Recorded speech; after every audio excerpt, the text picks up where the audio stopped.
अंजना के 5 बेटे थे, विवेक, अमन, नवीन, किशन और सौरभ।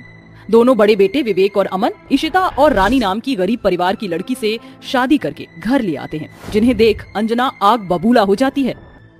तुम दोनों की हिम्मत कैसे हुई मुझे बिना पूछे अपने मनपसंद लड़की से शादी करने की, और वो भी इन गरीब परिवार की? अरे थोड़ा तो शर्म लिहाज कर लेते अपनी माँ का। अब समाज मुझे क्या बोलेगा, ऊपर से गरीब लाए हो, ना कोई दहेज। माँ, मैं इशिता से बहुत प्यार करता हूँ, भले ही वो गरीब है, मुझे मंजूर है, लेकिन आप देखना काम करने में बिल्कुल अव्वल है। जी माँ जी, आप मुझे एक मौका तो दीजिए। हाँ माँ, रानी भी इस घर को बखूबी संभालेगी, आखिर वो इशिता भाभी की ही परछाई है। भैया ऐसा कुछ था तो आपने हमें बताया क्यों नहीं? देख लो, अब देख लो, तुम्हारे दोनों बड़े भाइयों ने गुल खिला दिए हैं। उससे पहले तुम तीनों करो, मैं तुम तीनों की शादी करूंगी, वो भी अपने पसंद की लड़की से जो कि अमीर होंगी। माँ, आप दोनों भाभी का गृह प्रवेश तो करवा दीजिए। कोई गृह प्रवेश नहीं होगा यहाँ पर। ये कहते ही अंजना गुस्से में कमरे में चली जाती है।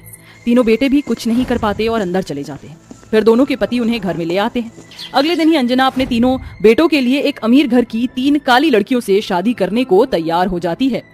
माँ, ये सब क्या है? आप हमारी इतनी काली लड़कियों से शादी कैसे कर सकती हो? भैया देखिए, गरीब लेकर आए हैं, पर दोनों भाभियाँ बहुत गौरी हैं, और आप। चुप करो तुम तीनों, तुम्हारे लिए क्या अच्छा है और क्या बुरा मैं अच्छे से जानती हूँ। तुम्हारे लिए मैंने जिस लड़की को चुना है वो दहेज लेकर आएंगी। तुम्हारी दोनों गोरी भाभी दहेज लेकर नहीं आई हैं, समझ आई बात? माँ जी, देवर जी, आप भी आ जाइए, चाय नाश्ता कर लीजिए। मुझे तुम्हारे हाथ का कुछ नहीं खाना। अगले हफ्ते ही मैं अपने तीनों बेटों की शादी कर रही हूँ, तो तुम दोनों की भी समाज के सामने करनी ही होगी। मैं नहीं चाहती मेरे घर की बदनामी हो, तो तुम दोनों अपनी शादी की तैयारी कर लेना। खबरदार जो गरीब दिखने की कोशिश की तो। सास की बात सुनकर दोनों बहू परेशान हो जाती हैं और रसोई में काम करते हुए कहती हैं, दीदी हमारे पास पैसे नहीं थे, इसलिए तो हमने कोर्ट मैरिज की थी। अब माँ जी सबके सामने शादी कर रही हैं, हमें कुछ तो करना ही होगा। तुम बिल्कुल ठीक कह रही हो, अगर नहीं किया तो माँ जी हमें सुना देंगी। आइडिया, क्यों ना हम दोनों हरे पत्तों की साड़ी बनाकर पहने, वो सबसे ज्यादा अनोखा होगा हमारी शादी में। हाँ दीदी, आप बिल्कुल ठीक कहती हो। अगले हफ्ते अंजना अपने 5 बेटों की शादी फिक्स करती है, जहां उसकी दोनों गरीब बहू ने पत्तों से बनी साड़ी पहनी थी और 3 अमीर काली बहू ने फूलों से बना लहंगा पहना था। आसपास के लोग अंजना की 5 बहू की काफी ज्यादा तारीफ कर रहे थे। शादी के बाद 5 बहू का गृह प्रवेश होता है। आओ आओ मेरी तीनों प्यारी बहू, आ जाओ। आस्था, रीना, काव्या, धीरे से इस कलश को गिराकर आगे बढ़ो। जी माँ जी। तीनों दाएं पैर से कलश गिराकर प्रवेश करती हैं। अरे माँ जी, ये पत्तों की साड़ी वाली दोनों हमारी जेठानियां हैं क्या? किसी आदिवासी से कम नहीं लग रही हैं। मुझे तो लग रहा था कि किसी जंगल से भाग कर आई हैं। और हम तो दहेज में AC, cooler, sofa set, microwave लाए हैं। ये गरीब बहू तो कुछ नहीं लाई माँ जी। लहंगा भी अच्छा है, प्योर ओरिजिनल फ्लावर से जो बना है। हाँ दीदी, वही तो, ये गरीब है ना, मेरे बेटे को अपने प्यार के जाल में फंसा लिया, इसलिए दहेज लेकर नहीं आई, वरना मैं तो निकलवा लेती। माँ, अपने समाज के लिए हमारी दोबारा शादी कर दी है, तो गृह प्रवेश भी कर दीजिए। इन गरीबों का मैं गृह प्रवेश करूं? बिल्कुल नहीं। माँ जी, आशीर्वाद ही दे दीजिए। तभी वो अपनी दोनों बहू को आशीर्वाद देकर अपनी तीनों बहुओं को लेकर चली जाती हैं। अगले दिन दोनों बहू जल्दी उठकर घर की सारी जिम्मेदारी संभाल लेती हैं। वहीं तीनों काली बहू घोड़े बेचकर सोती हैं और काम में मदद भी नहीं करवाती हैं। आस्था, काव्या, मैंने और रानी ने खाना बना दिया है, तुम जरा टेबल पर ये खाना लगा दो। ओ हेलो जेठानी जी, हम यहाँ पर आपके इशारों पर नाचने नहीं आए हैं। इतना सारा दहेज दिया, एक काम को हाथ नहीं लगाएंगे। सुन रही है ना माँ जी आप? हाँ मेरी बहू तो बिल्कुल ठीक कह रही है, इसलिए घर का सारा काम तुम दोनों ही करोगी। बस रीना, आस्था, काव्या, तुम आराम से खाने के लिए बैठ जाओ। फिर दोनों गरीब बहू खाना लगा देती हैं, जिसके बाद सास और तीनों बहुएं मिलकर उनके बने खाने की बुराई करके खाना बीच में छोड़कर चली जाती हैं। वक्त गुजरता है, घर का सारा काम दोनों गरीब बहुएं ही करती हैं। बार बार अंजना उन्हें गरीबी और दहेज के ताने देती है, वहीं तीनों काली बहू को अपने सर पर चढ़ा कर रखती है, घर का कोई काम नहीं करने देती है। ऐसे ही एक दिन, अरे रानी दीदी, ये आप कैसा पोछा लगा रही है, इतना गंदा, दोबारा से साफ करिए। अगर मैं यहाँ से फिसल जाती तो आपको छोड़ती नहीं। ठीक है, अच्छा हुआ तूने कह दिया, वरना मैं इसे चमक देती। माँ जी, ये जगह साफ थी, फिर भी मैं दोबारा कर रही हूँ। आखिर आप हमारे दहेज न देने से इतना मनमुटाव मन में लेकर क्यों बैठी हैं? क्यों आप हमें अभी तक नहीं अपना पा रही हैं? जो करना है कर लो, मैं तुम्हारे साथ ऐसा ही व्यवहार रखूंगी। अपनी बहू को सुनाकर अंजना फिर चली जाती है। एक शाम सभी को पड़ोसन की पार्टी में जाना था, फिर तीनों बहू बहुत ज्यादा मेकअप करके तैयार हो जाती हैं।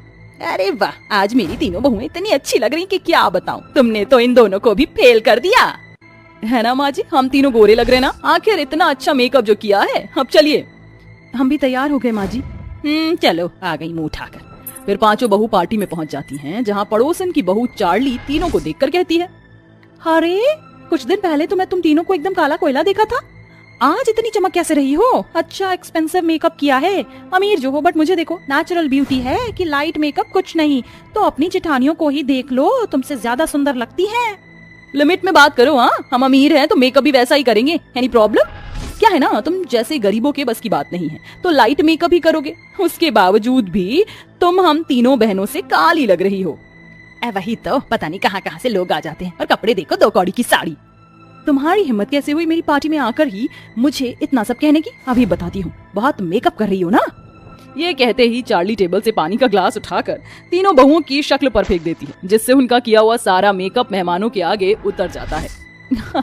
देखा, तुम तीनों की ये हैसियत, इतना अमीर होने के बाद भी तुम दोनों काली ही हो, और तुम्हारा दिल भी काला है। हो गया ना सारा घमंड चकनाचूर। चार्ली जी, आपको ऐसे नहीं करना चाहिए था। हाँ भले मेरी तीनों देवरानियां काली हों, पर आपको तो लिहाज होना चाहिए कि हम आपकी ही पार्टी में आए हैं और आप ऐसे कर रही हैं। तुम दोनों इतनी अच्छी हो, और मैंने देखा है ये सब तुम्हारे साथ क्या करते हैं, तुमसे ही काम करवाते हैं, तुम्हें ही गलत कहते हैं। इनकी अकड़ निकालना जरूरी थी। इतनी काली होने पर भी घमंड 7वें आसमान पर था। गलती का जरा सा भी एहसास नहीं है कि ये भी इस घर की बहू है। तुम्हें नीचा दिखाया है, कभी तुम दोनों का काम में हाथ नहीं बटाया।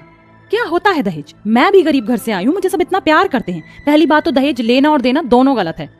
तुमने ठीक कहा चार्ली, पर यहाँ ये लोग नहीं समझते हैं, पर मुझे पूरा भरोसा है एक दिन तीनों जरूर समझ जाएंगी। बात करते करते रानी की नजर झूमर पर जाती है, जो कि अंजना पर गिरने वाला था। तभी रानी अपनी सास को बचा लेती है, जिससे उसके कोनी पर चोट लग जाती है। माँ जी, आप ठीक तो है ना? आपको कहीं लगी तो नहीं? रानी बहू, हे भगवान, ये तूने क्या किया? मैं ठीक हूँ पर तुझे चोट लग गई। इतना सब होने के बावजूद भी तूने मेरी जान बचाई। मुझे माफ कर दे बहू, तुम दोनों बहू के साथ मैंने बहुत गलत किया है अब तक। तभी चार्ली फर्स्ट एड बॉक्स लाती है, जिससे इशिता अपनी बहन के हाथ पर बैंडेज कर देती है। आपने ठीक कहा माँ जी, हम तीनों से भी बहुत बड़ी गलती हो गई जो हमने दोनों जेठानियों पर अत्याचार किया और घर के किसी काम में हाथ नहीं बटाया। और सबसे बड़ी बात, पैसों की धौस दिखाए दोनों दीदियों की गरीबी का मजाक उड़ाया। हमें माफ कर दीजिए आप दोनों, अब से हम कभी ऐसा नहीं करेंगे तीनों। अरे अब जो हो गया सो हो गया, आप सब माफी मत मांगो, हम एक ही तो परिवार हैं, अब से मिलजुल कर रहेंगे।